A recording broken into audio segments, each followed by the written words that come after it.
আমরা আইছি মনে হয় প্রায় 500 লোক একসাথে আসছে। 500 জন আসছিল জেল থেকে। কতদিন ছিলেন জেলে? আপনার 17 দিন 18 দিন হয়েছে গেছে, কিন্তু চাকরি পায় নাই, পুলিশে ধরে পাঠাইতেছে, কিন্তু বাংলাদেশ এম্বাসি কোনো নেয় না, গুরুত্ব নেয় না। আমি গেছি সৌদি আরবের বয়স আজকে আমার মনে করেন 1 মাস 10 দিন, ওই 2 মাস 10 দিনের মতন।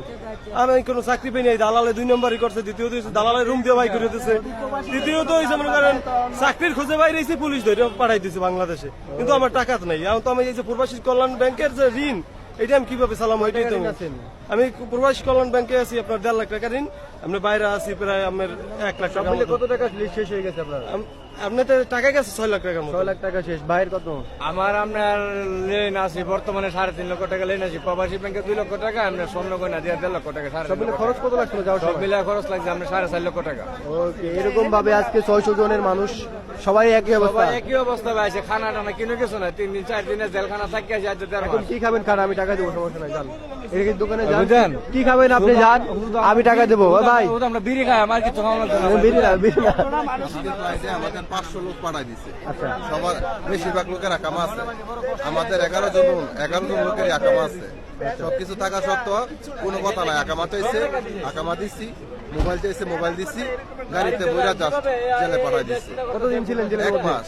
1 1 মাস মাস জেল খাইতে ভাই বাইরেছি। কষ্টটা কেমন ছিল জেলের মধ্যে? ভাই জেলে কষ্ট বললে ভাই বলে শেষ করা যাবে না। শোয়ার জায়গা নাই, বসার জায়গা নাই, ঠিক মতো খাওয়া নাই। আজকে বিশ্বাস করবেন আমার টাইমে 3 দিন পরে আমাদের বিমানে খাবার দিছে। 3 দিন পরে।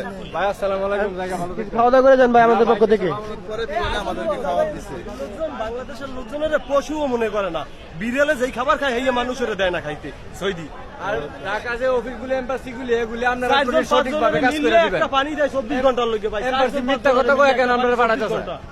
এর ভিতরে অনেক বড় বড় লোক জড়িত আছে, এজেন্সিরা জড়িত আছে। এগুলি আপনারা সিদ্ধান্ত যুক্ত না করবেন, সাংবাদিক এখন সরকারের পক্ষ থেকে এটা নেওয়া দরকার পদক্ষেপ।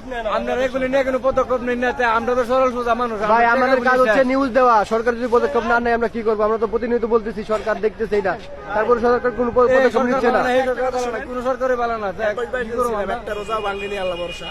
একটা মানুষের রোজা সারাদিন থাকাকালীন রাখছি সর্বপ্রথম দরকার কি একটু পানি খাওয়া বা পেট ভরে থাকা। তাও পাইছি না।